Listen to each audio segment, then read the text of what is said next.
One dead after speeding truck topples on Linden Road. Kaider News. An accident along the Linden Road on Friday has resulted in one fatality, according to the Guyana Police Force, GPF. The deceased has been identified as 25-year-old Mervyn Williams.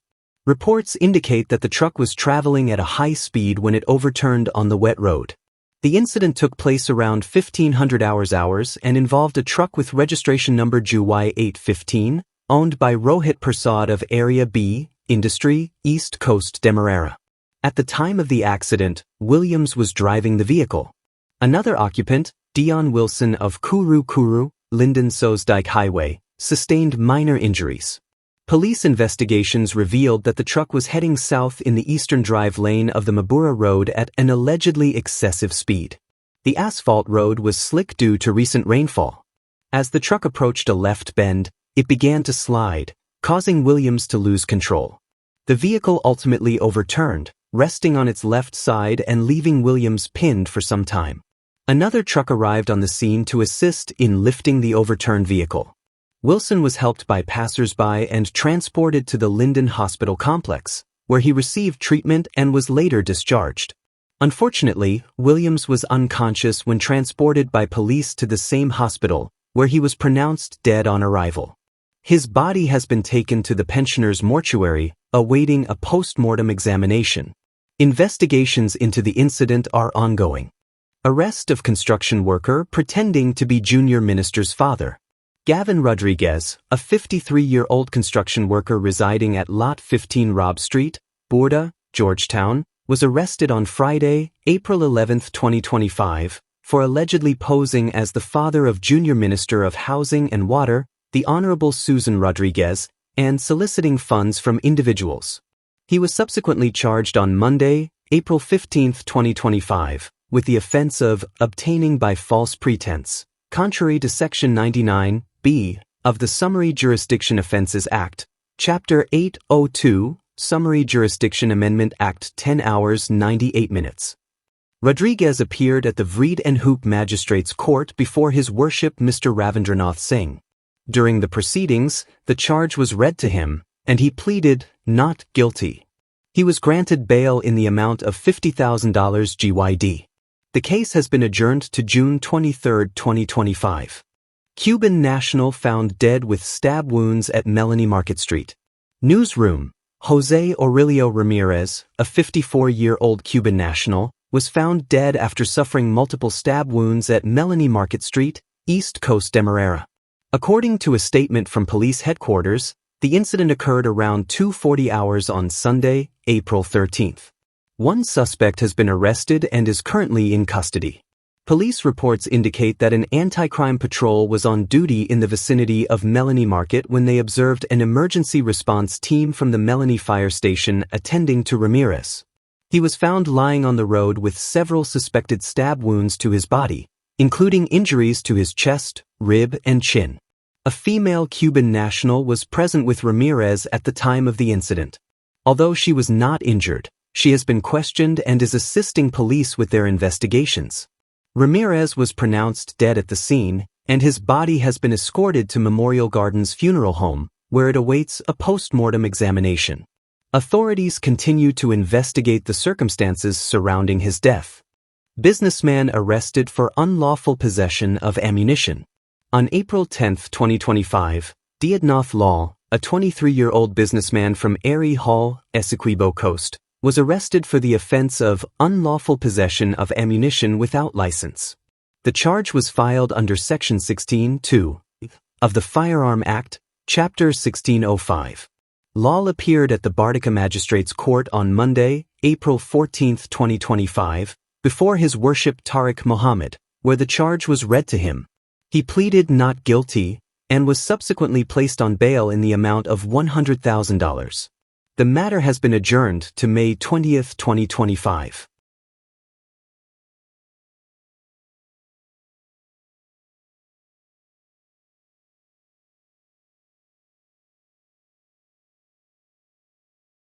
Teen among two remanded for robbing Burbis supermarket. Newsroom. 2 males, including a teenager, have been remanded to prison following charges of robbing a Chinese supermarket in West Coast Burbus on April 9, 2025.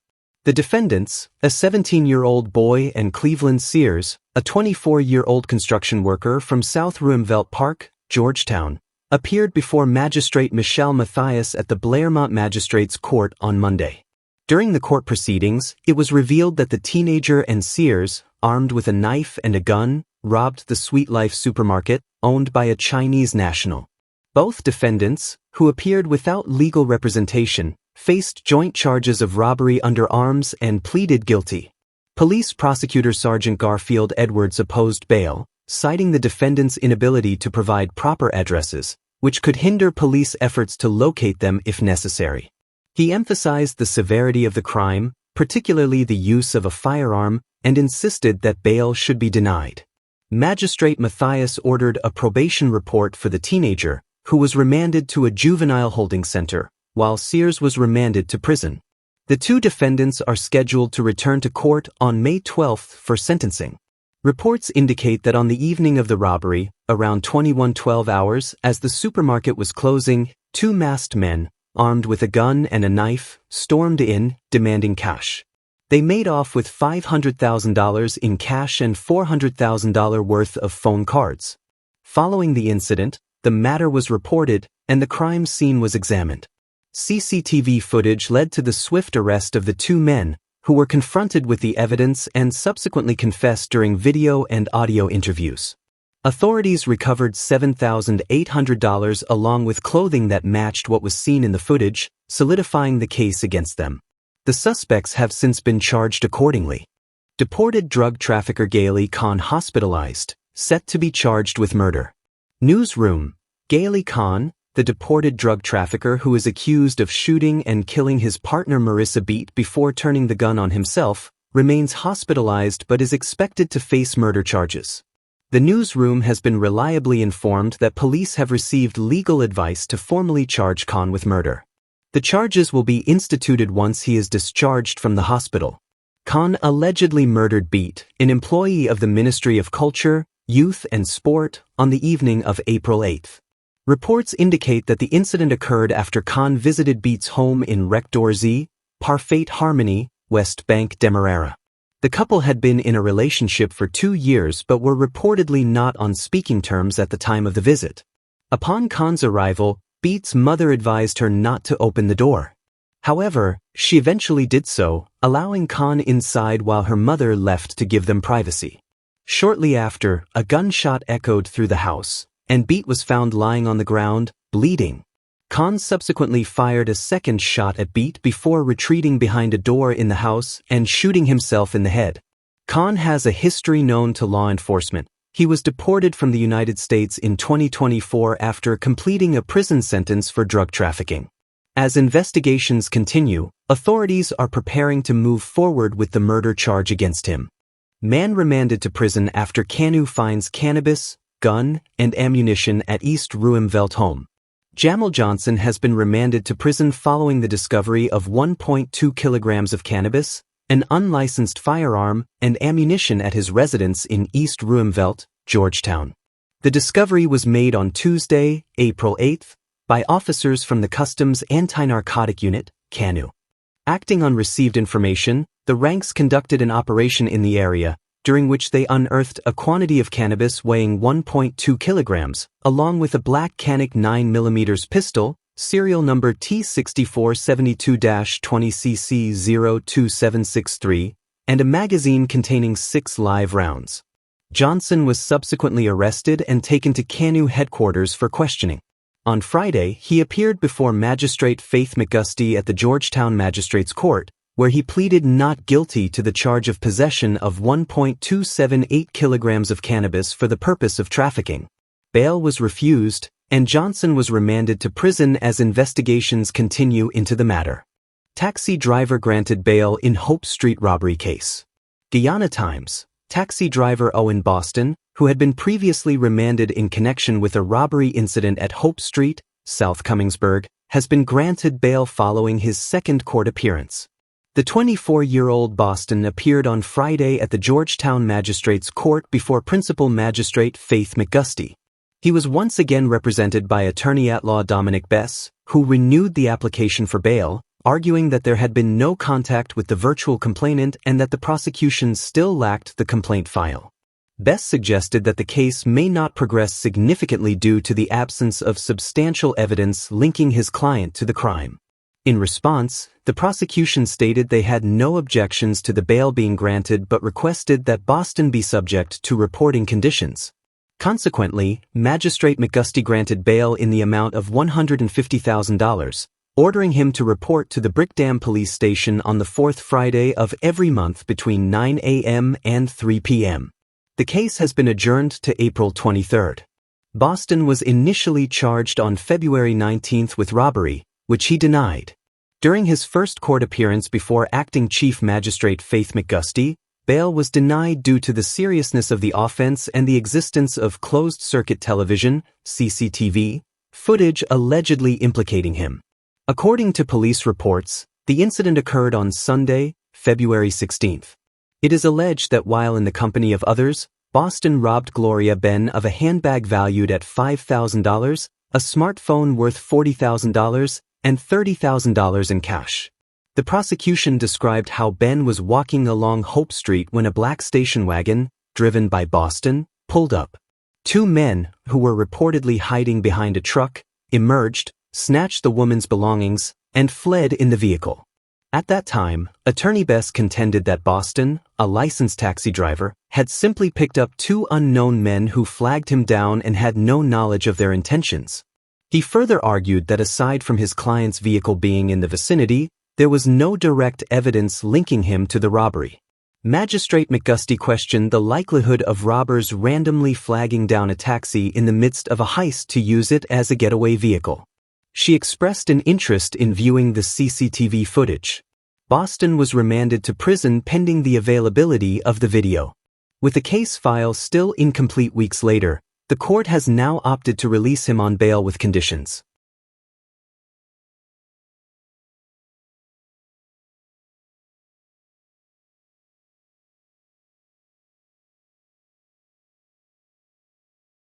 Vice President Jagdeo rejects claims of political victimization by businessman Azruddin Mohammed. Newsroom. Vice President Barrett Jagdeo has once again dismissed allegations of political victimization made by businessman Azruddin Mohammed, asserting that the billionaire and his associates are attempting to portray themselves as victims solely because they can no longer operate with impunity. "You, the Mohammeds, are not law enforcement," Jagdeo remarked, referring to a recent incident where a drone operator claimed to have been confronted by individuals associated with Mohammed's operations while filming near a property on the East Bank Demerara. In response, Azruddin Mohammed posted a Facebook video stating that he did contact the police but did not deny that he and his employees pursued the drone operator, accusing him of unlawful conduct. Jagdeo stated, "It's their way of operating, bullying people, because they believe they have money." He also criticized Mohammed's objection to referring to his workers as thugs, citing a troubling history involving the Mohammed family. In a chilling incident reported back in 2010, 3 security guards employed by the Mohammeds detailed their horrific treatment after being accused of stealing items from Mohammed Enterprises on Lombard Street. The guards described being tortured, including being struck with a baseball bat, having soapy water poured into their mouths, and being gagged and bound with tape while being threatened not to report the incident. The Stabroek News had reported the allegations on November 24, 2010, where security supervisor Bansgopal Sukraj, along with Imtiaz Bacchus and Ousmane Budhu Sahadio, claimed they were brutalized by several individuals in the Mohammeds' employ. Azruddin Mohammed, son of Nazar Mohammed, dismissed the guards as drunkards, stating they were fired once it was discovered that multiple items, including fire extinguishers and gas canisters, were stolen. Nazar Mohammed had later admitted to the beatings and publicly apologized for the incident. Jagdeo emphasized that the current PPP government does not support the illegal activities of the Mohammeds, suggesting that their sense of victimization stems from their inability to act without consequences. "It's the inability to act with impunity that hurts them a lot," Jagdeo declared, adding that the Mohammeds have faced sanctions from the United States. "We have no obligation to defend his illegality," he stated, referring directly to Azruddin Mohammed's actions. GPL linesman charged with assaulting ex-lover during altercation. Guyana Times. A 60-year-old linesman employed by Guyana Power and Light (GPL) was charged on Wednesday with assaulting a female police officer during a reported confrontation at North Ruimveldt last month. Orwin Drakes, of Lot 2427 North Ruimveldt, Georgetown, appeared before Principal Magistrate Faith McGusty at the Georgetown Magistrates Court, where he faced a charge of assault causing actual bodily harm. He pleaded not guilty to the offense, which allegedly took place on March 10, with the victim identified as Veloma Simpson, a serving member of the Guyana Police Force, GPF. During the bail hearing, Drake's attorney informed the court that his client is divorced, has no prior convictions, and maintains a fixed place of residence. The attorney also emphasized that Drake's has been fully cooperating with investigators and has attended court multiple times since the matter was reported. The prosecution did not oppose bail but highlighted that the accused and complainant are known to each other and were previously in a relationship. Although they no longer live together, the prosecution requested that both parties be placed on a bond to ensure peace during the proceedings.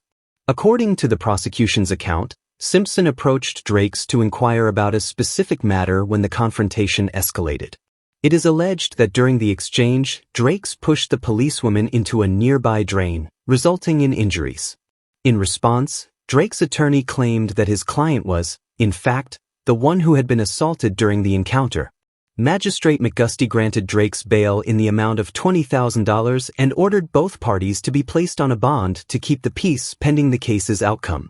The matter was adjourned to a later date for further proceedings. Bail denied for Tiger Bay man accused of armed robbery. Guyana Times. A 38-year-old resident of Tiger Bay, Georgetown, accused of armed robbery, was once again denied bail on Friday following a disruptive appearance in the Georgetown Magistrates Court. Orrin Favorite appeared before Principal Magistrate Faith McGusty, renewing his application for bail by claiming he had been held in custody for an extended period beyond the legal 72-hour limit for initial detention. However, his courtroom demeanor proved problematic as he repeatedly interrupted the magistrate, speaking over her despite being given opportunities to express himself. This disruptive behavior ultimately led Magistrate McGusty to request the prosecution propose a new court date, which was set for April 25. During the hearing, the prosecution objected to granting bail, citing that Favorite had several other cases pending before the court and had previously been convicted in some of those matters, a claim which he denied. Following the proceedings, his bail application was denied, and he was remanded to prison once again. Favorite was first brought before the court in January in connection with an armed robbery that allegedly occurred on January 4 at Queen Street, Tiger Bay. Police allege that he approached a woman identified as Amy Numeris and robbed her of $10,000 while armed with a knife. He was arrested and charged with armed robbery, pleading not guilty during his initial court appearance. Previously, in 2022, Favorite was charged with stealing a cell phone from a Bishop's High School student outside her school on Carmichael Street. That incident was captured on CCTV, and he was remanded after the court learned he was already facing charges for similar offenses. He was later released from custody. In addition, Favorite faced charges related to 2 armed robberies in 2021, and in 2017, he was sentenced to 5 years in prison for snatching a woman's gold chain. His ongoing legal issues continue to raise concerns among the prosecution regarding his potential threat to public safety. PNCR responds to AFC's list of demands for coalition ahead of elections. News source Guyana. The People's National Congress Reform, PNCR, has officially addressed the Alliance for Change, AFC, regarding its recent list of demands for a coalition with the A Partnership for National Unity, APNU, in the lead-up to the upcoming elections. The PNCR is recognized as the largest party within the APNU. 2 weeks prior, the AFC submitted its demands, which included the position of presidential candidate and a proposed 60-40 division of all governmental positions, with the AFC seeking to secure 40%. During a press conference on Friday, PNCR executive Ganesh Mahapal confirmed that the party has responded to the AFC while ongoing talks continue between both parties. "Yes, we have responded, and we are having lots of communications," Mahapal told reporters.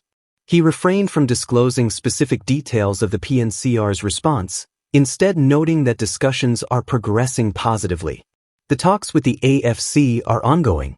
"In terms of where we are, I would like to believe that we are in a better position than when we first started, and I would go as far as to say that nothing is agreed to until all is agreed," he stated. However, sources indicate that the PNCR has made it clear in its response that, as the largest party in the coalition, it expects to secure the presidential candidate position. Additionally, the PNCR has proposed a 70-30 split of governmental positions, showing willingness to allocate the representative of the list post to an individual outside of the party. Furthermore, they expressed a readiness to offer the Attorney General's position to the AFC should the coalition emerge victorious in the next elections. In 2015, the APNU and AFC formed a coalition under the Cummingsburg Accord, which led to their electoral victory that year. The accord was renewed for the 2020 elections, which the coalition ultimately lost. After leaving office, the AFC opted to withdraw from the agreement when it expired but retained its parliamentary and regional council seats as part of the coalition structure.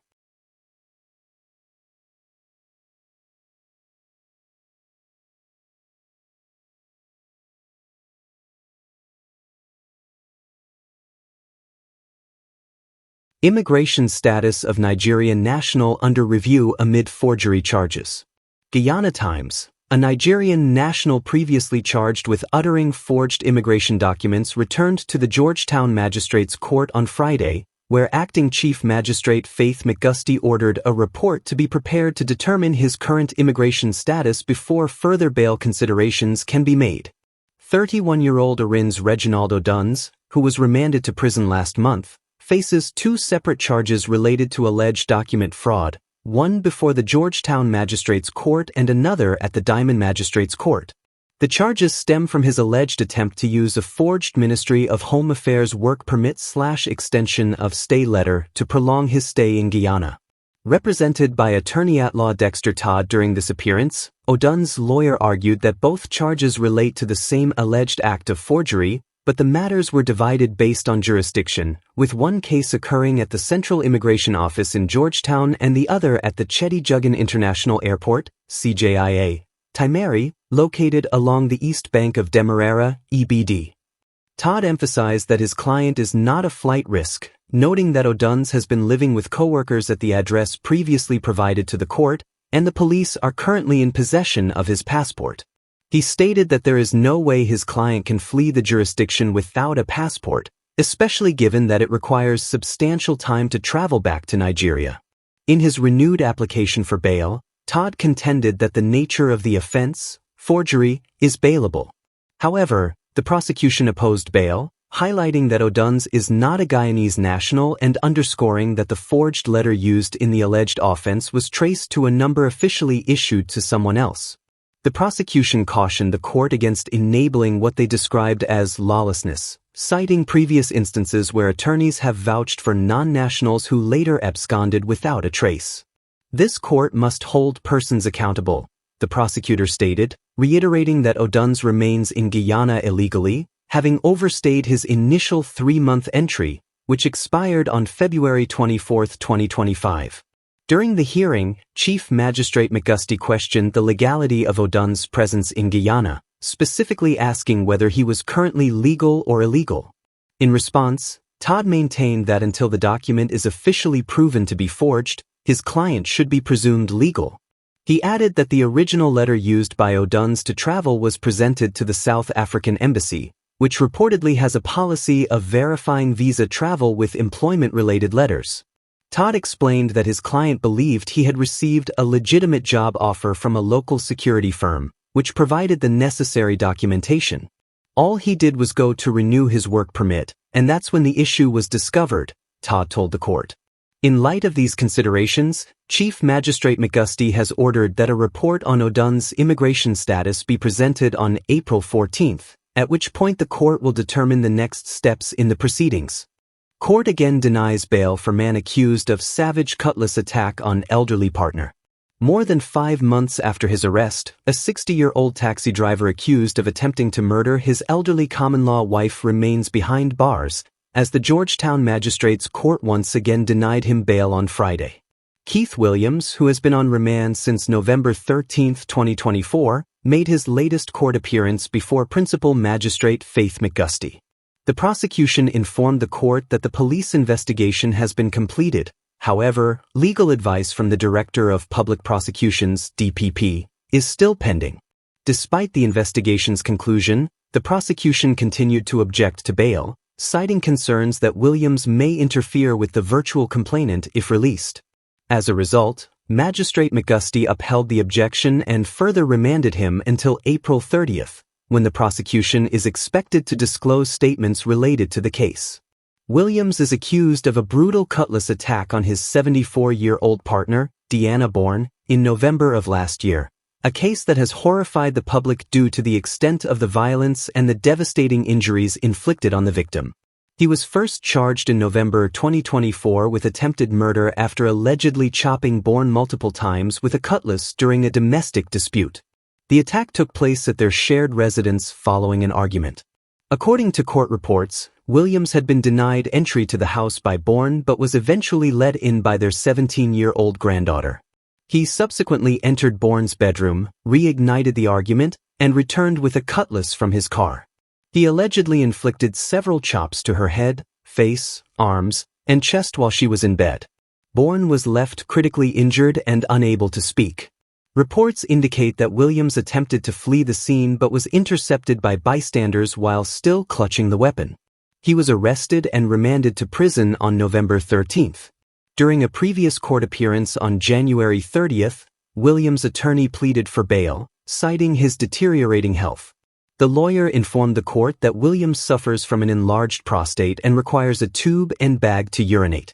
She also pointed out that Bourne had since been discharged from the hospital, arguing that Williams was not a flight risk. However, the prosecution firmly objected to his release, emphasizing that the elderly victim remains severely impaired, both physically and mentally, as a result of the attack. To support this claim, emotional testimony was presented from the victim's daughter, Samantha Bourne. Outside the courthouse in January, Samantha and her sister Coretta Grant provided further details about their mother's condition, revealing that Bourne had undergone 2 surgeries since the attack, with a 3rd procedure pending. The traumatic incident has also affected their teenage niece, who discovered her grandmother bleeding in bed. Adding to the gravity of the case, the prosecution disclosed in earlier hearings that Williams admitted to police that he was under the influence of marijuana at the time of the attack. As the case progresses, Williams remains in custody.